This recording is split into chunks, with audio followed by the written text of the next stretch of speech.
Hello जोहार साथियों, आप सभी कैसे हो। आपके अपने YouTube channel genius world official में आपका स्वागत है। आज के इस सेशन में हम लोग बात करेंगे मैथ्स के सभी इंपॉर्टेंट क्वेश्चन को जो जेटेट के एग्जाम में प्रीवियस वाले एग्जाम में जो पूछे गए हैं उसी से रिलेटेड जिस तरह से क्वेश्चंस बनते हैं वो सारे क्वेश्चन को हम आज आपके सामने प्रस्तुत करेंगे और वन बाय वन क्वेश्चन को हम लोग कंप्लीट करेंगे विद एक्सप्लेनेशन।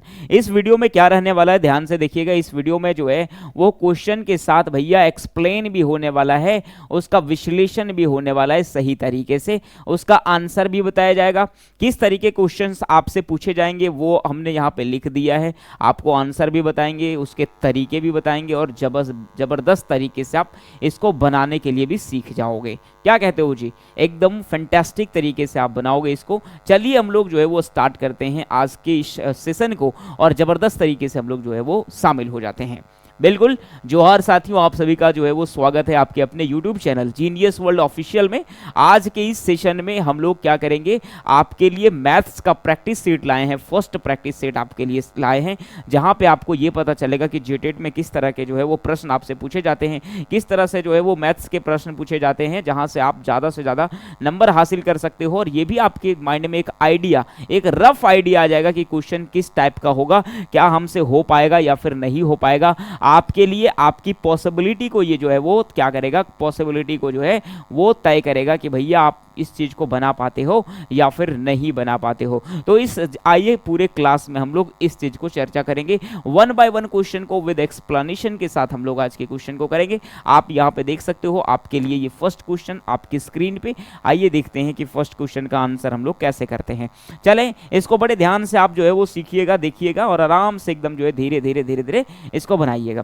कह रहा है कि सर देखो अंक जो है वो आपको दे दिए हैं कि अंक जो है वो 5, 1, 0, 3, 9 और 6 ये सभी अंक है। कह रहा है कि इससे बनी सबसे बड़ी और सबसे छोटी संख्या कौन सी, 6 अंकों की संख्या का अंतर क्या होगा। कह रहा है कि आपके पास 6 अंकों की संख्या बनने वाली है किससे, 5, 1, 0, 3, 9 और 6 से। देख लेते हैं पहले, सबसे पहले नंबर मेरे भाई ये हो गया 5, ये हो गया 1, 0 और ये 3, ये 9 और ये 6। ये सभी नंबर आपके पास है, ये सभी अंक आपके पास है, ये सभी डिजिट आपके पास है। इससे बनने वाली बड़ी संख्या और छोटी संख्या के बीच आपको जो है वो उत्तर पूछा है कि क्या होगा। तो यहाँ पे हम सबसे पहले लिखेंगे कि इससे बनने वाली जो बड़ी संख्या ना, बड़ी संख्या वो क्या चीज आएगा। बड़ी संख्या क्या होता है, बड़ी संख्या को बनाने के लिए सबसे पहले बड़े संख्या को लीजिए, उसके बाद उससे छोटे वाले संख्या को लीजिए, उसके बाद उससे छोटे संख्या को लीजिए, फिर उससे छोटे, फिर उसके बाद इस तरह से। ये हो गया सबसे बड़ी संख्या, ठीक है। और छोटी संख्या अगर निकालना है मेरे भाई तो आप क्या करोगे, इससे छोटी संख्या निकालने के लिए जस्ट इसका उल्टा लिख देना। आप उल्टा लिखोगे कहां से, 0 से तो आप स्टार्ट नहीं कर सकते, आपको 1 से स्टार्ट करना है। तो आप करोगे 1, उसके बाद 0, उसके बाद 3, उसके बाद 5, उसके बाद 6 और उसके बाद 9 मेरे भाई। ये हुआ। अब क्या करना है, अब जो है वो इस नंबर का जो है वो आपको माइनस कर देना। ये नंबर को क्या करना है, घटा देना। क्यों, क्योंकि इसमें अंतर पूछा है तो इस नंबर को घटा दीजिए। और यहां से देखिए 10 में से 9 चला गया मेरे भाई तो कितना हो गया, तो यहाँ पे 1 बच गया, ठीक है। यहाँ 10 में से जो है वो 6 जाएगा तो कितना बचेगा, 4 बचेगा मेरे भाई। उसके बाद यहाँ जो है वो आपके पास बचेगा 12, 12 में से 5 गया तो 7 होगा, 7 होगा, ठीक है। उसके बाद क्या होगा, यहाँ पे आपके पास जो है वो 4 बचा, 4 में से 3 गया तो 1 बचेगा और ये आपका जो है वो 6 इस तरह से बचेगा। और यहाँ पे क्या होगा, अगर 9 में से 1 चला गया तो 8 आने की इसका जो आंसर होगा सर 8, 6, 1, 7, 4, 1, 8, 6, 1, 7, 4, 1 ये वाला फर्स्ट इसका ऑप्शन होगा और यही इसका ऑप्शन सही ऑप्शन होगा, सही नंबर का जो है वो आंसर होगा। तो इस तरह के प्रश्न आपसे जो है वो पूछे जाते हैं मेरे भाई। कितना आसान क्वेश्चन है ये, बिल्कुल संख्याओं को मैंने पढ़ाया भी था आपको, नंबर को सजाना, कि किस तरीके से आप अंकों को सजा करके उससे बड़ी संख्या और छोटी संख्या को आप निकाल करके बना सकते हो। सेकेंड क्वेश्चन आपका ये रहेगा। हम लोग आज के क्वेश्चन को बड़ा स्पीड करेंगे ना, स्पीडली हम लोग करेंगे। कहीं पे अगर इंग्लिश लिखा हुआ है तो इसका मैं पूरी आपको हिंदी समझाऊंगा। कहता है which of the following statement is true about numbers. बोला नंबर्स के लिए जो है वो कौन सा स्टेटमेंट सही है, उस बात को आप बताइए। यानी नीचे लिखा हुआ कौन सा बात जो है वो सही है नंबर के लिए। कहता है सर देखो ऑल पॉजिटिव जो इंटीजर्स हैं, यानी जितने भी पॉजिटिव धनात्मक जो पूर्णांक हैं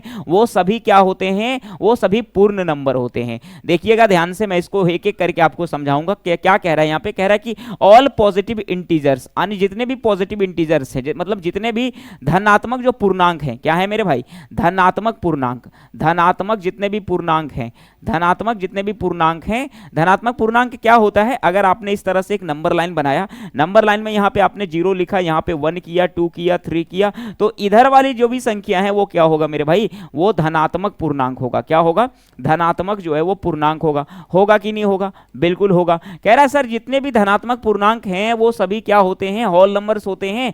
बोलेंगे बिल्कुल सही बात है सर, एकदम सही बात है कि सभी धनात्मक पूर्णांक क्या होते हैं, होल नंबर होते हैं। कहता है all whole numbers are integer. बोल रहा है कि बताइए जितने भी होल नंबर है वो सभी इंटीजर हैं क्या, इंटीजर सभी हैं क्या। तो ये भी बात सही है कि हाँ जितने भी होल नंबर होते हैं, यानी जितने भी जो है पूर्ण संख्याएं होती हैं वो सभी क्या होते हैं भैया, वो सभी जो है वो पूर्णांक में आते हैं। ठीक है, बोलता और ऑल जो रेशनल नंबर्स हैं वो सभी रियल नंबर्स में आते हैं। जितने भी जो है वो रेशनल नंबर को हम लोग कहते हैं परिमेय संख्या।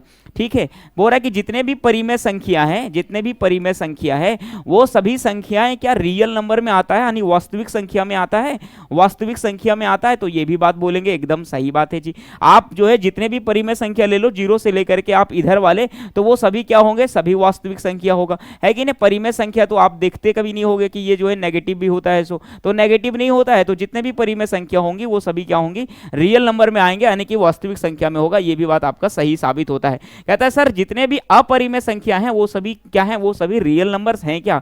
जो संख्या अपरिमेय है, अपरिमेय मतलब क्या हुआ भैया, जिसको p/q में हम लोग नहीं लिख सकते, यानी जितना रूट वगैरह में है ना वो सभी संख्या। तो कह रहा है क्या सभी संख्या वास्तविक संख्या होंगी, एकदम सही बात है, एकदम होगा सर। तो जिसमें सभी सही हैं वो वाली बात जो है वो यहाँ पे एकदम बिल्कुल आपका क्या हो रहा है कि सर सही हो रहा है। बोल रहा है कि करिए चूज करिए करेक्ट ऑप्शन को, कि आपको क्या करना है, करेक्ट ऑप्शन को जो है वो चूज करना है, करेक्ट ऑप्शन को चूज करना है। ठीक है, तो करेक्ट ऑप्शन को चूज करने के टाइम में यहाँ पे तो सभी जितनी भी संख्या है वो सभी संख्या क्या है, आपका सही दिख रहा है, लेकिन ऑप्शन में जो है वो ऐसा दिया हुआ नहीं है। तो कौन सा हमने गलत कर दिया भाई, उसको देखना है जल्दी से। कहता है sir all positive integers are जो है वो होल नंबर्स।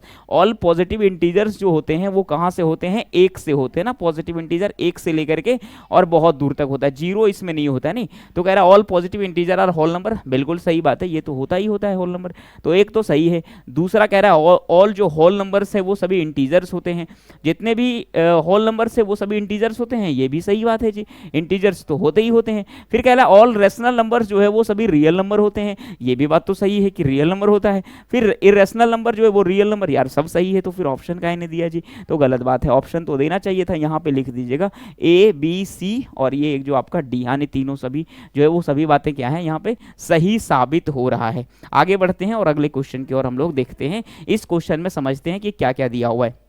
इस क्वेश्चन को ध्यान से देखिएगा, इस क्वेश्चन को ध्यान से देखिएगा, ये क्वेश्चन आपके लिए इंपॉर्टेंट है, आपके एग्जाम में जो है वो बहुत ज़्यादा पूछे जाते हैं। तो ये सभी प्रश्न पे आप ध्यान लगाओ, आप प्रश्न पे ध्यान लगाओ और देखो कि ये जो है किस तरह से जो है वो बनने वाला है और कैसे हम इसको बनाएंगे। क्वेश्चन में क्या कह रहा है, क्वेश्चन में कह रहा है कि देखो सर एक तो है आपका 7 और यहाँ पे है बीच में कुछ भी नहीं, और इंटू का किया हुआ है, सॉरी 7 है और यहाँ बीच का जो भी डिजिट है वो पता नहीं है, और यहाँ 2 लिखा हुआ है, इंटू किया हुआ है कितना 123 और बराबर का किया हुआ है कितना भैया 9200 नहीं 92,496। तो कह रहा है कि बताओ ये जो स्टार वाला वैल्यू है वो क्या होगा। कोई दिक्कत नहीं, हम लोग क्या कर सकते हैं जानते हो, एक चीज हम लोग बड़े आसानी से कर सकते हैं। यहाँ पे एक चीज क्या कर सकते हैं कि सर ये देखो ये दोनों गुना में है और बराबर में ये है, ये दोनों गुना में है और बराबर में क्या है ये है। इसका मतलब क्या होगा कि सर हम एक चीज कर सकते हैं कि 7 और स्टार के साथ हम लोग यहाँ पे 2 लिख देते हैं, और ये गुना में है ना तो उसको बराबर के बाद वाले चीज को हम लोग भागा में ले जाते हैं, उधर 9 6 हो जाएगा, और यहाँ पे जो है वो क्या होगा 123 जो है वो नीचे भागा में चला जाएगा 123, और उसके बाद जो भी नंबर यहाँ से कट करके आएंगे वो सेम यही नंबर होंगे। ठीक है, सेम यही नंबर आएगा, जो भी यहाँ से कटेगा वो बराबर नंबर एकदम सेम टू सेम वही वाला आने वाला है।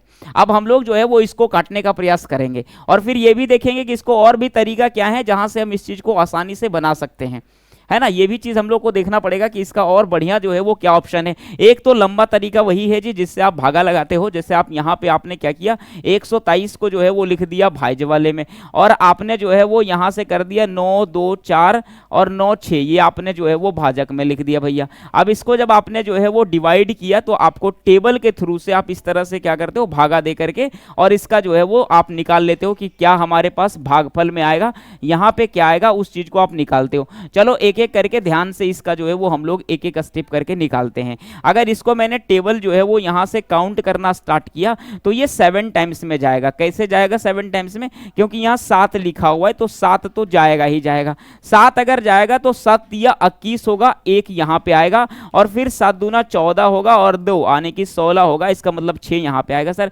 और 7 एकम 7 और 1 कितना हो जाएगा? 8 हो जाएगा। तो ये आपको यहाँ से मिल जाएगा कितना? 4 में से 1 घटाओगे तो 3 मिल जाएगा। फिर इसके बाद इसको आपने क्या किया, इसको यहाँ से कैरी लिया, ये 12 हो गया। 12 से जो है 6 घटा दिया तो सर ये 6 हो गया और यहाँ पे पूरी तरह से कट गया। कट गया कि नहीं? अब एक अंक आपने क्या करना है, नीचे यहाँ से उतार देना है। आपने ये चीज को उतार दिया। अब यही तो आपको सेकेंड डिजिट ही चाहिए था। यहाँ पे आपका बीच में जो है वो ब्लैंक से जगह है तो ये सेकेंड डिजिट ही आपको चाहिए। अब यहाँ से आप देखो कितना बार में इसको पढ़ोगे कि इसका आंसर सही सही आ जाएगा। तो अगर आप यहाँ से जो है वो कितने 4 बार में पढ़ते हो, 4 बार में, तो आइए देखते हैं कि सर 4 बार में ये आ जाता है क्या। 4 से इसको आपने इंटू किया तो 4 तीना जो है वो कितना हो जाएगा भैया? 4 तिया 12 हो जाएगा, यानी कि 2 आएगा। फिर 4 दूना 8 होगा, 8 और 1 कितना होगा? 9 होगा। 4 एकम 4 होगा, 4 और 1 4 यानी 4 ही होगा, नहीं इस तरह से होगा। अब इसको अगर हम लोग माइनस करते हैं तो 9 में से अगर 2 चला गया तो 7 बचेगा मेरे पास, और फिर इसके बाद 13 में से 5 तो ये 4 बचेगा, और यहाँ से जो है वो कितना घटेगा? ये घटाने के बाद आपके पास 1 बच रहा, यानी 4 से नहीं जाएगा जी, 5 से जाना चाहिए था। 1 सेकेंड रुकिएगा, ये वाली जो है डिवीजन यहाँ से 4 से नहीं जाएगा बल्कि ये 5 से जाएगा। ये चीज़ जो है आपका क्रॉस चेक भी हो गया। ये आपका 5 से भागा लगेगा ना, ये 5 से भागा लगेगा। अगर इसको आप 5 से भागा लगाओगे तो देख लो यहाँ से इंटू करके, और इंटू करके जब आप इसको लिखोगे तो यहाँ पे जो है मैंने माइनस करके कितना लिखा था, यहाँ पे 3 आपका होगा, और उसके बाद ये जो चीज़ है वो आपका हो जाएगा 12 में से जो है 6 यानी कि 6 होगा। ये तो कट जाएगा पूरी तरीके से, ये 9 उतर गया, और इसके बाद 5 से इसको इंटू कर दो। 5 से 3 में करेंगे तो सर 15 होगा, एक जो है वो बाकी हाथ में मेरा रह गया। 5 से 2 करेंगे तो सर 10 होगा, और 1 आने की सर 11 हो गया। 5 से सर 1 5 एकम 5 और 1 कितना हो गया? 6 हो गया। और इस तरह से जब हम इसको माइनस कर देंगे तो ये 9 में से 5 4 चला गया, और ये 2 हो गया, यानी 24 आया। ठीक है, ये पूरी तरह से कट गया। सर सेकेंड डिजिट हमारे पास क्या आ रहा है? 5 आ रहा है। तो यहाँ पे हम कह देंगे कि ये जो स्टार वाला वैल्यू है वो ये कह रहा है कि इसका वैल्यू कितना होगा? 5 होगा। ये ऑप्शन नंबर जो है वो 4 यहाँ पे आपको देखने को मिल रहा है। एक तो तरीका आपके पास ये है ना, एक तो तरीका आपके पास ये है कि हाँ इस तरह से जो है वो हम लोग क्या कर दें, जो दोनों गुना में है उस एक अंक को क्या करते हैं, पूरी तरह से भागा में ले आते हैं, और इन दोनों को बराबर करके क्या कर सकते हैं, इसको हम निकाल सकते हैं कि इसका पूरा का पूरा भागफल हमारे पास क्या आएगा। ठीक है, एक तरीका ये है, दूसरा तरीका और नहीं है। आगे बढ़ते हैं जी। ठीक है, अगला क्वेश्चन ये देखिएगा और इस क्वेश्चन को थोड़ा सा ध्यान दीजिएगा। क्वेश्चन में क्या कह रहा है? कह रहा है कि सोमिया जो है वो ज्वाइन करती है अपने काम को। सोमिया अपने काम को ज्वाइन करती है कितना तारीख को? 13 तारीख पहला महीना 1992 को। देख लेते हैं वो कब अपने जो है वो काम में, जॉब में कब वो जो है जा करके और क्या करती है, ज्वाइन कर जाती है। तो जो ज्वाइन करती है वो वाला दिन कौन सा है भाई? वो तारीख हमारे पास दिया हुआ है 13 तारीख पहला महीना और 1992, ये वाली तारीख दिया हुआ है। और फिर कह रहा है कि वो क्या करती है, रिटायरमेंट ले लेती है। रिटायरमेंट कितना में लेती है? रिटायरमेंट ले लेती है, हमारे पास उसके लिए डेट लिखा हुआ है कि रिटायरमेंट जो लेती है ना वो कितना है, वो हमारे पास है 31 तारीख तीसरा महीना और 2023। अब ये क्या करना है, बोल रहा है बताओ उसने कितना दिन काम किया। काम कितना दिन किया भाई? काम उसने कितना दिन किया? तो काम कितना किया? अगर इस तारीख को उसने ज्वाइन किया और इस तारीख को उसने रिटायरमेंट ले लिया तो काम कितना दिन किया? जितना इसके बीच का दिन आएगा उतना ही दिन उसने काम किया, है कि नहीं। अब वो जितने भी काम किए हैं वो सभी यहाँ पे लिख दिए गए हैं कि बताओ कितना साल, कितना महीना और कितना दिन उसने काम किया है। कुछ नहीं करेंगे, जिस डेट को उसने रिटायरमेंट लिया है उस डेट को लिखेंगे पहले, है ना, जैसे 31/03 और इसको लिख दिए 2023। ओके, आप बोलोगे ठीक। और जिस दिन ये ज्वाइनिंग किया है ना, ज्वाइनिंग वो किस दिन किया हुआ है? इस तारीख को किया है ज्वाइनिंग। सर 13 तारीख किया हुआ है, पहला महीना किया हुआ है, और 1900 जो है वो 92 किया हुआ है। हम लोग को अगर कहीं भी घाटा जो है घटाने में दिक्कत करेगा तो हम लोग तुरंत क्या करेंगे, महीने को दिन में बदल देंगे और दिन को जो है वो महीने में बदल करके और साल को जो है वो महीने में बदल करके हम लोग निकाल लेंगे बड़े आसानी से। यहाँ पे आप देखिएगा 2023 है, 2023 से ये 1992 है, यहाँ से आपको नहीं घटाना है, आपको घटा के देखना है इधर से कि सभी प्रॉपर चीज़ घट रहा है या नहीं घट रहा है। अब यहाँ से देखिएगा 31 से अगर 13 दिन घटा देते हैं तो टोटल आपके पास कितना बचता है, आपके पास टोटल बच जाएगा, कितना दिन बचेगा आपके पास, यहाँ 8 बचेगा और यहाँ से आपके पास कितना बचेगा, यहाँ से आपके पास जो है वो 2 में से 1 यानी 18 बचेगा, यानी 18 तारीख हुआ। ठीक है, महीना को घटाएंगे तो 3 में से 2 चला जाएगा, 3 में से 1 चला जाएगा तो 2 बचेगा। और ये अगर साल को हम लोग घटा के लेके आते हैं तो कितना होगा, ये देखो 3 में से 2 करेंगे तो भैया 1 होगा, और फिर इसके बाद ये 12 हो जाएगा, 12 में से 9 जाएगा तो 3 होगा, और ये आपके पास 9 हुआ, 9 में से 9 तब सर 0 होगा, और फिर ये तो दोनों जो है आपस में पूरी तरह से कट जाएगा। तो सर कितना दिन इसने काम किया, इसने काम किया 31 साल। ठीक है, क्योंकि वो साल वाला है ना, इधर से देख लो एक बार, इधर साल है, इधर महीना है, इधर दिन है, तो ये साल में कितना आया सर 31 वर्ष आया। महीना कितना आया सर 2 महीना आया, 2 महीना आया। और दिन कितना आया सर, दिन आया 18, दिन कितना आया 18। कोई ऑप्शन है तो ठीक है, नहीं ऑप्शन है तो गया काम से, है कि नहीं। तो देख लेते भैया कितना बोल रहे हैं, 31 साल 2 महीना और 18 दिन के जगह पे 31 साल 2 महीना 18 दिन। ऑप्शन नंबर 4 यहाँ पे दिख रहा है ना, ऑप्शन नंबर ये जो 4 है वो इसी को बता रहा है कि हाँ इसने कितना दिन काम किया, 18 दिन काम किया, 2 महीना काम किया और 31 साल काम किया। तो ये जो है वो सौम्या का अपना जो है वर्क प्रोफाइल था कि उसने इतना तारीख को जो है ज्वाइनिंग लिया और इतना तारीख को रिटायरमेंट हो गया। बहुत सारे लोग को इसमें जो है ना एक और जो डाउट रहता है, बहुत सारे लोग का एज भी पूछा जाता है, इसी से एज पूछा जाता है कि मान लो उसका जो डेट ऑफ बर्थ है वो क्या है भैया, 1 है और 99 है, 1999 को। आज उसका एज जो हो गया है वो कितना हो गया है, उसका एज अभी जो है वो कितना है, वो है 29, और अभी जो है वो दूसरा महीना मान लो चल रहा है और ये 2024। तो आपको कह रहा है बताओ आपका कितना दिन टोटल हुआ, तो इसमें क्या जो है वो दिक्कत है, आप आराम से जो है घटा दो, जिस तरह से घटाव करते हो, दिन को दिन से घटा दो, महीने को महीने से घटा दो और साल को साल से घटा दो, इसका आंसर आपको बड़े आसानी से मिल जाएगा। ठीक है, बोलोगे एकदम सही बात है, कोई परेशानी नहीं है। इस क्वेश्चन को देखिएगा, कहता है कि नीचे जो भी दिए हुए हैं हमारे पास लेटर, वो कौन सा ऐसा लेटर है जिसका सिमेट्री बन रहा है। सिमेट्री का मतलब क्या होता है कि जैसा जो है वो दाएं साइड बनेगा भैया, दाएं साइड, वैसे ही जो है वो क्या बनना चाहिए, बायां साइड भी बनना चाहिए। बीचों बीच में अगर काट देंगे तो दोनों आपस में क्या होना चाहिए, दोनों आपस में बराबर होना चाहिए। ठीक है, दोनों आपस में बराबर होना चाहिए। तो अगर हम जो है एक लाइन बीचों बीच में काटते हैं किसका, ए का, अगर मैंने ए लिया, ए इस तरह से और इसको बीचों बीच में से काट दिया, तो बताओ ये दोनों एक तरफ एक जैसा है कि नहीं। इस इधर जिस तरह से आया है दूसरे तरफ भी क्या हुआ, उसी तरह से सेम टू सेम आया हुआ है। इसका मतलब सर इसका लाइन ऑफ सिमेट्री है। लाइन ऑफ सिमेट्री कहने का मतलब है कि एक ऐसा लाइन जिस लाइन को खींचने के बाद 2 बराबर भाग में बट जाएगा वो। जैसे एम के बारे में अगर देखें तो एम में क्या होगा, यहाँ से अगर एक लाइन खींचेंगे तो जैसा इधर वैसा इधर। ठीक है, अगर एक्स के बारे में जो है वो खींचते हैं तो एक्स में भी क्या होगा, दोनों तरफ सेम हो जाएगा।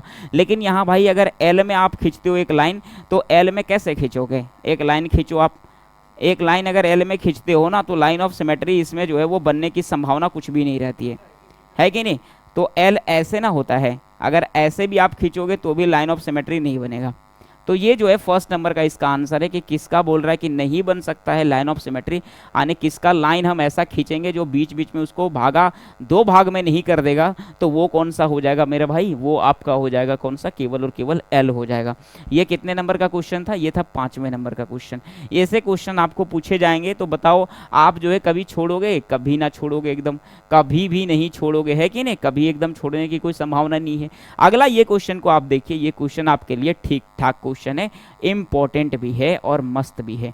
ऐसे क्वेश्चंस आपसे अरिथमेटिक में जरूर पूछ लिए जाएंगे, आपसे अरिथमेटिक में ऐसे प्रश्न पूछे ही जाएंगे। बोलता है राजू के पास हर 20 लीटर वाले जो है वो 5 बर्तन में तारपीन का तेल है, यहां लिखा हुआ है तारपीन का तेल है। एक लड़का है राजू, राजू है एक लड़का, तो जो राजू लड़का है ना उसमें क्या किया है, हर 20 लीटर वाले जो बाल्टी है, बाल्टी, उस बाल्टी में 5 बर्तनों में क्या किया है, तारपीन का तेल डाला हुआ है। कहने का मतलब ये कह रहा है कि अगर एक बाल्टी है, एक बाल्टी में अगर 20 लीटर ले रहा है, 20 लीटर, तो ऐसे 5 बर्तन है जिसमें ये चीज दिया हुआ है, तो सब मिला करके है कितना सर, 100 लीटर है सब मिला के। कितना है, 100 लीटर। यही कह रहा है कि राजू के पास हर 20 लीटर वाले जो है वो बाल्टी में 5 बर्तनों में क्या है, तारपीन का तेल है। क्या है बाबू, तारपीन का तेल है। उसने इसे 5 लीटर वाले 10 बर्तन में भरा, यानी एक ऐसा बर्तन में भरा जिसका क्वांटिटी कितना लेता है, 5 लीटर लेता है। तो 5 लीटर वाले 10 बर्तन में भर दिया इसने, 10 बर्तन में भर दिया तो कितना हो गया, 50 लीटर हो गया। ठीक है, आपके पास अभी भी कितना बचा है, अभी भी आपके पास 50 लीटर यहाँ पे बचा हुआ है। ठीक है, आप बोलोगे ओके। फिर कह रहा है 2 लीटर वाले 10 बर्तनों में भर दिया, तो 2 लीटर वाले इस तरह से 2 लीटर वाला जो है वो कितना किया, 10 बर्तन में भर दिया है। इसका मतलब 20 लीटर में फिर भरा है, तो बचा कितना, 30 लीटर में बच गया। बाकी को क्या किया उसने, 1 लीटर वाले बर्तनों में भरा है। तो बोल रहा है कि बताओ 1 लीटर वाले बर्तनों में कितना भरा है, तो कितना बचा है, 30 लीटर। तो 30 में भरेंगे, क्योंकि 30 में 1-1 लीटर का जो है वो लेता है। ठीक है, कोई दिक्कत नहीं, कोई परेशानी नहीं, बल्ले बल्ले मौजे मौज। लाइट लगाओ जी सामने वाला, है कि नहीं। चलो, तो ये एकदम आसान क्वेश्चन था सर, इसमें कोई दिक्कत वाली बात नहीं है। अब इसके बाद यहां से आपको सोचने वाली बात है। कहता है कि बुनियादी स्तर के लिए राष्ट्रीय पाठ्य जो है चर्चा रूपरेखा 2002 के अनुसार गणित को किस तरह से सिखाया जाना चाहिए बच्चों के लिए खास करके। तो सबसे पहले क्या करना चाहिए, सबसे पहले जो है वो गणित को सिखाने के लिए क्या कराना पड़ेगा, सबसे पहले उसके लिए उसको इस्तेमाल करना पड़ेगा हमें क्या, बोल चाल वाली भाषा का इस्तेमाल करना पड़ेगा। फिर उसके बाद क्या दिखाना पड़ेगा, उसको चित्र दिखाना पड़ेगा। तो सर पहले तो सर सी होगा, देख लो ध्यान से भाई, पहले क्या होगा, पहले सी होगा। उसके बाद क्या होगा, चित्र दिखाना पड़ेगा, आने की डी होगा। उसके बाद कुछ चिन्ह दिखाने पड़ेंगे, फिर अनुभव कराने पड़ेंगे, आने की तीसरा नंबर का होगा। भैया आसान क्वेश्चन है, इसको इतना लंबा डिस्कस करने का कोई मतलब नहीं है। अब यहाँ पे अगला क्वेश्चन को, इस क्वेश्चन को भी ध्यान से आप देख लीजिए। कह रहा है कि अगर मैथमेटिक्स क्लास में, यानी एक जो है वो गणित के क्लास में टीचर एक्सप्लेन करता है, कौन से कॉन्सेप्ट को एक्सप्लेन करेगा जिसमें वो सीजर का इस्तेमाल करता है। सीजर माने कैंची का इस्तेमाल करता है। जैसे कैंची का इस्तेमाल करेगा तो क्या चीज़ का जो है उसने बताने का कोशिश किया होगा। ध्यान से देखिएगा सभी टीचर भाई लोग, एकदम ध्यान से देखिए। मान लीजिए कि उसने क्या किया है, उसने जो है वो कैंची का इस्तेमाल किया है। कैंची होता किस तरह से है, इस तरह से होता है। कोई एक टीचर है, वो टीचर क्लास को ले रहा है और क्लास में क्या कर रहा है, कैंची दिखा रहा है, कैंची। और कैंची दिखा करके वो बताइए क्या चीज़ पढ़ाने का कोशिश कर रहा है। कैंची दिखाने के बाद क्या चीज़ जो है वो स्टूडेंट को बताने का वो कोशिश कर रहा है टीचर, वो चीज़ आपके एग्जाम्पल में यहाँ पे बहुत सारे जो ऑप्शन दिए वो ऑप्शन में आपको पढ़ के दिखा देता हूँ। कह रहा है कि बताइए विपरीत एंगल को जो है बताने का काम कर रहा है, आने की शीर्षाभिमुख कोण को बताने का काम कर रहा है। मैं इसको हिंदी में लिख दे रहा हूँ, ठीक है। शीर्षाभिमुख कोण को बताने का काम कर रहा है, शीर्षाभिमुख कोण को बताने का काम कर रहा है। उसको अंग्रेजी में कहते हैं ना, और क्या कहते हैं, वर्टिकल अपोजिट एंगल। फिर उसके बाद कह रहा है कि बताइए लीनियर पेयर ऑफ एंगल, आने की रेखिक कोण को बताने का काम कर रहा है, रेखिक कोण को बताने का काम कर रहा है। और इसके अलावा जो है वो अगला जो क्वेश्चन है वो कह रहा है कि बताओ जी कॉरेस्पॉन्डिंग एंगल को बताने का काम कर रहा है। कॉरेस्पॉन्डिंग एंगल को हिंदी में क्या कहते हैं जानते हो भैया, क्या कहते हैं ना, नहीं जानते यार। अल्टरनेट एंगल को कहते हैं। एकांतर जो है वो कोण को बताने का काम कर रहा है, एकांतर कोण को बताने का काम कर रहा है। ये चीज आपसे पूछा गया है। अब आप इस तरह के क्वेश्चन को कैसे बनाओगे। कह रहा है कि एक टीचर है, क्लास को लेते समय गणित के टीचर कैंची दिखाता है, कैंची दिखा रहा है, तो वो कैंची से क्या चीज बताने का प्रयास कर रहा है, कैंची दिखाने से क्या चीज का बताने का प्रयास कर रहा है। कह रहा है कि शीर्षाभिमुख कोण बताने का प्रयास कर रहा है, या फिर जो है रेखिक कोण को बताने का प्रयास कर रहा है, या एकांतर कोण को बताने का प्रयास कर रहा है। तो आपको ऐसे क्वेश्चन को बताने से पहले आपको ये बात तो जानना पड़ेगा कि किसको कहते हैं भैया शीर्षाभिमुख कोण, किसको कहते हैं, किसको रैखिक कोण कहते हैं, और किसको कॉरेस्पॉन्डिंग कोण कहते हैं, और किसको एकांतर कोण कहते हैं। तो आइए मैं आपको इसको समझा देता हूं पहले कि किस तरह के चीज़ों को हम लोग ये चीज़ कहते हैं। सो जैसे मैंने एक लाइन इस तरह से खींचा, इस लाइन को मैंने खींचा रेड कलर में, और इसका मैंने क्या किया, क्लोन बना लिया ना, क्लोन बना लिया इसका। एक और लाइन मैंने इस तरह से खींच दिया, 2 लाइन मैंने खींचा, ठीक है। दोनों लाइन खींचने के बाद मैंने क्या किया, एक और लाइन खींच दिया, एक और लाइन इस तरह से खींच दिया, इसे ध्यान देखिए, हाँ बिल्कुल इस तरह से एक और लाइन मैंने खींच दिया, इस तरह से एक लाइन खींचा। अब बोल रहा है कि जब आप 2 समांतर रेखा खींचेंगे, और 2 समांतर रेखा में एक कौन सा रेखा, एक जो है ट्रांसवर्स रेखा, यानी कि जो है वो इस तरह के रेखा, दोनों काटते हुए रेखा खींचोगे, तो आपको भी पता है कि ये वाली जो कोण होगी, यहीं रुको, ये वाली जो कोण बनेगी, ये वाली कोण, ये वाली कोण और ये वाली कोण, ये कोण आपस में क्या होते हैं सर, बराबर होते हैं, और दोनों आपस में क्या होते हैं, वर्टिकल अपोजिट होते हैं। इसी को वर्टिकल अपोजिट जो होता है उसको कहते हैं शीर्षाभिमुख कोण। ठीक है, पहली बात तो ये हो गया। दूसरा सर, रेखिक कोण किसको कहते हैं, तो एक लाइन में, एक सेम लाइन में, जैसे ये दोनों, ये सेम लाइन है, सेम लाइन में अगर आप दो एंगल को दिखाओगे, एक एंगल और एक एंगल, दो एंगल, तो ये दोनों जो एंगल होंगे वो क्या होंगे, वो आपके रेखिक एंगल होंगे। ठीक है, उसके बाद क्या कह रहा है, कॉरेस्पॉन्डिंग एंगल, यानी कि दोनों एक जैसा एंगल। अगर यहाँ पे जो कोण ऐसे बन रहा है वही कोण यहाँ पे भी बन रहे हैं दोनों, तो ये दोनों कोण जो कहलाएंगे वो क्या कहलाएंगे, वो कोण कहलाएंगे कॉरेस्पॉन्डिंग कोण। और एक होता है अल्टरनेट एंगल, यानी एकांतर एंगल। तो यहाँ पे जो कोण बन रहे हैं वो कोण, और ये कोना में जो कोण बन रहा है वो कोण, ये दोनों कोण आपस में क्या कहलाएंगे, एकांतर कोण कहलाएंगे। तो इस तरह के चीज़ों को हम क्या कर सकते हैं, यहाँ से समझ सकते हैं और जान सकते हैं कि किसको कहते हैं रेखिक कोण, किसको एकांतर कोण, किसको शीर्षाभिमुख कोण और किसको कॉरेस्पॉन्डिंग कोण। तो यहाँ कैंची से बताने का क्या क्या काम करेगा, ये कैंची से बताने का काम करेगा सर, ये वाला एंगल और ये वाला एंगल, इसको कौन सा एंगल कहते हैं, वर्टिकल अपोजिट एंगल, यानी कि पहला वाला ये बता देगा इससे। दूसरा क्या करेगा सर, रेखिक कोण भी बता देगा। एक लाइन अगर इसको लेते हैं तो एक एंगल यहां से ऐसे बनता है कोण, और एक कोण यहां से बनता है, इसका मतलब ये भी बता देगा। तो ये सर दूसरा भी बता देगा, रेखिक कोण। तीसरा कॉरेस्पॉन्डिंग कोण बता पाएगा, नहीं बता पाएगा। अल्टरनेट कोण नहीं। तो ए और बी केवल होगा जिसको वो बता पाएगा, जिसका मतलब सर ऑप्शन नंबर ए होगा, 1 होगा, जिसमें ए और बी दिया हुआ, यानी कि ए और बी का वो बता सकता है, बाकी को बता नहीं पाएगा। चलिए आगे देखते हैं, और इस तरह से आपको क्वेश्चन समझना पड़ेगा मेरे भाई। ठीक है, ये क्वेश्चन काफी हाईलाइटेड क्वेश्चन है, और ये क्वेश्चन को टीचर वाले एग्जाम में बहुत ज्यादा पूछा जाता है, बहुत ज्यादा पूछा जाता है ना, इस तरह के क्वेश्चन बहुत ज्यादा पूछा जाता है। कहता है कि 12,1320 कैसे लिखेंगे, क्या कह रहा है भैया, कह रहा है बताओ 12,1320 कैसे लिखोगे, 1320 कैसे लिखोगे। कितने लोग जानते हैं, कितने लोग जानते हैं इस बात को कि 12,1320 किस प्रकार से लिखाएगा। कह रहा है कि इस तरह लिखाएगा, 12,000, ये देखो 12,132 ये लिखाएगा इस तरह। दूसरा ये लिखाएगा 13,132, 13,000 नहीं, 1,30,132 लिखाएगा। कह रहा है कि ये बताओ 13,320 ये लिखाएगा, या फिर कह रहा है 12,1320 ये लिखाएगा। बताओ जी कौन सा लिखाएगा। तो इस क्वेश्चन में बड़ा डेंजर चीज ले लिया है।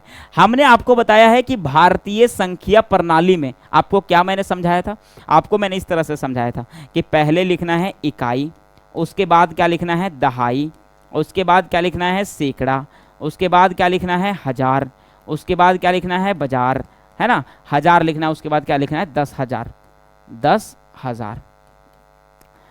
इसका मतलब ये हुआ कि सर इकाई में अगर कहीं 9 तक हो गया तब तो चलेगा, और 9 से जैसे ही 10 हुआ इसका मतलब ये कहाँ चल गया, दहाई में चल गया। और दहाई में जैसे 99 तक लिखाया तब तो चलेगा, और जहाँ से 100 लिखाया इसका मतलब ये क्या होगा, सैकड़ा में भाग जाएगा। और सैकड़ा में जब तक 9 से 99 तक रहेगा तब तक तो चलेगा, लेकिन जैसे ही ये हजार होगा, हजार मेरे भाई, तो ये चल जाएगा कहाँ पे, हजार में। इसके बाद ये हजार जब तक 9,999 लिखाएगा तब तक तो चलेगा, और जैसे 10,000 लिखाएगा वो कहाँ पे चल जाएगा, 10,000 वाले में चल जाएगा। इसका मतलब जहाँ से हजार वाला आता है वो हजार में जाना चाहिए, जहाँ से सैकड़ा में आना चाहिए वो सैकड़ा में आना चाहिए। अब ये क्वेश्चन को आपको समझने की बात है। कह रहा है 12,000 मतलब 12,000 लिखेंगे भाई, 12,000 का मतलब क्या होगा, 12,000 होगा। ठीक है, 1300 का मतलब सर 1300 लिखेंगे, लिख लो दादा। और 20 का मतलब सर 20 लिखेंगे, ऐसे करो और आपस में जोड़ दो मेरे दादा, जो आंसर आएगा वही होगा। 0 0 ये होगा सर, 2 होगा सर, 3 होगा सर, 3 होगा, 1 होगा, 13,320 होगा। कोई दुनिया में ऐसा आदमी मिलेगा बोलेगा ये नहीं होगा, तो फिर उसको बहुत पिटाई होगा, है कि नहीं, क्योंकि इसका आंसर अगर देखा जाए तो बिल्कुल यही है। हमने वही ना नंबर को लिखा है, 12,1320, तब 12,1320। अब इसी को लिख के जोड़े तो ये आ गया क्या चीज, 13,120। तो हम क्या करें, सॉरी 13,320, तो हम क्या करें, अब हम ऐसे नहीं लिख सकते हैं कि लो भैया 12,000, नहीं 12,000, फिर लिखेंगे 1300, फिर उसके बाद लिखेंगे 20। तो भैया ये नंबर देखो, संख्या प्रणाली ऐसा कहता है, ये कह रहा है इकाई में है, दहाई में है, सैकड़ा में है, हजार में है, 10,000 में है, लाख में है। ये लाख में चल गया यार, यहाँ पे हजारे का बात कर रहा है, ये तो गलत हो जाएगा। बहुत सारे लोग ऐसे करते हैं कि यहाँ पे क्या करते हैं, 1000 में लिखते हैं, फिर 100 में लिखते हैं, फिर 20 में लिखते हैं। इसलिए ये दिया जाता है कि आप खाली ये चीज़ जो है कन्फ्यूजिया जाओ कि आप ये सही कर दो, 12,1320 जो यहाँ दिख रहा है वो वाला, लेकिन ये गलत आंसर हो जाएगा। आगे बढ़ते हैं और कभी ऐसा लगेगा तो फिर और चीज़ें बताते रहेंगे। आगे बढ़ते हैं और दूसरे क्वेश्चन को हम लोग फिर से समझते हैं। क्वेश्चन कह रहा है कि इस तरह से हम क्वेश्चन दिए हुए हैं, 2 स्तंभ है यानी 2 तरफ के चीज़ें लिखी हुई है, वो दोनों तरफ के चीज़ों को आप मिला करके और हमको सही सही से बता दीजिए कि क्या क्या मिलेगा। कह रहा है एक स्तंभ ये है और दूसरा स्तंभ ये, यानी 2 तरफ की जो है वो पंक्ति में दिया हुआ चीज़ है। कह रहा है कि बताओ श्याम पट का एक फलक, जो श्याम पट का एक फलक है, श्याम पट एक फलक मतलब क्या होता है जानते हैं?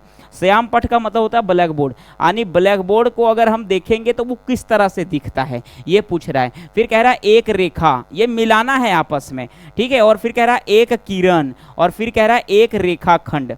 सबसे पहली बात ये समझ लेते हैं कि सर क्या होता है। एक श्याम जो है वो श्याम पट, यानी कि ये ब्लैक बोर्ड जिस तरह से मैं भी लिख रहा हूँ, ये ब्लैक बोर्ड अभी है क्या चीज़, ये ब्लैक बोर्ड क्या है वो पूछ रहा है। ये किस तरह से दिख रहा है, किस तरह से ये दिख रहा है वो ध्यान से देख लीजिए, ठीक है। पहले ये समझ लीजिएगा। एक रेखा क्या होता है सर? एक रेखा होता है मतलब बिंदुओं का ऐसा सम्मिलित रूप जिसका कोई अंत बिंदु नहीं होता है सर। मतलब क्या होता है कि अगर बिंदु को लगातार मिलाते जाएंगे और उसको एक साथ में क्या करेंगे, एक सीधी जो है वो रेखा में मिला देंगे। यार ये तो फिर से वही बात बोल दी है ना। कह रहा है कि अगर बिंदुओं को आपस में मिलाते हैं तो एक रेखा बनता है इस तरह से। अगर आपस में छोटे छोटे बिंदु को एक साथ में मिला देंगे तो वो क्या बन जाएगा, एक रेखा बन जाएगा, ठीक है। एक रेखा बन जाएगा जिसका कोनो अंत बिंदु नहीं होगा, यानी लगातार दोनों साइड जो है और ही दूर भागेगा। उसके बाद जो है वो कह रहा है एक किरण। एक किरण क्या होता है सर? एक रेखा ही होता है, लेकिन इसका एक तरफ अंत बिंदु होता है और दूसरी तरफ नहीं अंत बिंदु होता है, यानी एक तरफ रुका हुआ होता है और एक तरफ जो है अनलिमिटेड चलते जाता है। फिर कह रहा है सर एक रेखाखंड, ये भी एक रेखा होता है लेकिन इसका 2 बिंदु जो है वो फिक्स होता है। ये चीज़ आपको जो है वो डेफिनेशन हो गया कि रेखा किसको कहते हैं सर? बिंदु से मिला हुआ जो है एक छोटी लाइन होती है जिसको रेखा कह देते हैं। एक किरण किसको कहते हैं? जिसका एक अंत बिंदु होता है और एक नहीं होता उसको किरण कहते हैं। एक रेखाखंड किसको कहते हैं? जिसका दोनों तरफ अंत बिंदु होता है उसको कहते हैं एक रेखाखंड। अब इसको मिलाने के लिए कह रहा है कि बताओ ब्लैक बोर्ड का जो फलक है यानी ब्लैक बोर्ड का जो सतह है वो क्या रहेगा। तो यहाँ कह रहा है कि बताओ 2 अंत बिंदु होते हैं तो नहीं होते हैं भैया। एक जो है वो फलक, एक जो श्यामपट यानी ब्लैक बोर्ड होंगे उसके 2 अंत बिंदु होंगे, ये सब हम ना जानते हैं। एक अंत बिंदु होगा, ये भी बात नहीं जानते हैं। कह रहा है एक तल का एक भाग होगा, यानी कि एक जो है वो सतह का भाग होगा। बात यहाँ पे आगे मिल रहा है कि हाँ सर, अगर श्यामपट यानी कि यही ब्लैक बोर्ड देखते हैं तो ये ब्लैक बोर्ड क्या है? एक ब्लैक बोर्ड जो है वो प्लेन है। प्लेन का मतलब क्या हो रहा है कि सर एक तल बना रहा है, एक सतह बना रहा है, तो एक सतह का भाग है ये, है कि नहीं। फिर कह रहा है एक रेखा, एक रेखा के पास क्या होता है सर? एक रेखा के पास जो है वो कोनो अंत बिंदु नहीं होता है ना। एक रेखा के पास, अभी जो मैंने बता रहा था कि एक रेखा के पास क्या होगा, तो एक रेखा के पास जो है उसकी कोई निश्चित लंबाई नहीं होती, यानी कि कोई अंत बिंदु नहीं होता है, और जब तक कोई अंत बिंदु होगा नहीं हम उसकी लंबाई निकाल पाएंगे नहीं। और एक किरण के बारे में अगर बात करेंगे तो सर एक अंत बिंदु होगा एक किरण में, और कहेंगे रेखाखंड के बारे में तो सर 2 अंत बिंदु होता है। ये चीज आपको मिलाने के लिए कह रहा था। इसका मतलब ए का जो मिलेगा वो किस में मिल जाएगा? ए का मिलेगा किस में? ए का मिलेगा 3 में। ए का मिलेगा भैया 3 में। फिर उसके बाद कह रहा है कि बी का किस में मिलेगा? बी का मिलेगा एक रेखा के साथ, वो मिलेगा 4 में, तो बी मिला 4 से। और उसके बाद जो है वो सी किस से मिलेगा? तो सी मिलेगा 2 से। सी मिलेगा किससे? 2 से। और फिर कह रहा है बताओ डी किस से मिलेगा? तो डी मिलेगा 1 से। इस तरह से जो मिल रहा है वही जो है सही आंसर है। ए मिल रहा है 3 से, ए मिल रहा है 3 से, बी मिल रहा है 4 से, सी मिल रहा है 2 से, डी मिल रहा है 1 से। यहीं तक आज लग रहा है क्लास यहीं पे रोकना पड़ेगा भैया, पेट तेट सब दर्द कर रहा है। यहीं पे जो है क्लास को हम लोग रोक देते हैं, ठीक है। आज के क्लास को यहीं पे शांत जो है वो समाप्त करते हैं। तो मस्त रहिए, ठीक है, और लगातार पढ़ते रहिए, तैयारी करते रहिए, है ना, और जीनियस वर्ल्ड के साथ जुड़े रहिए। धन्यवाद, थैंक यू।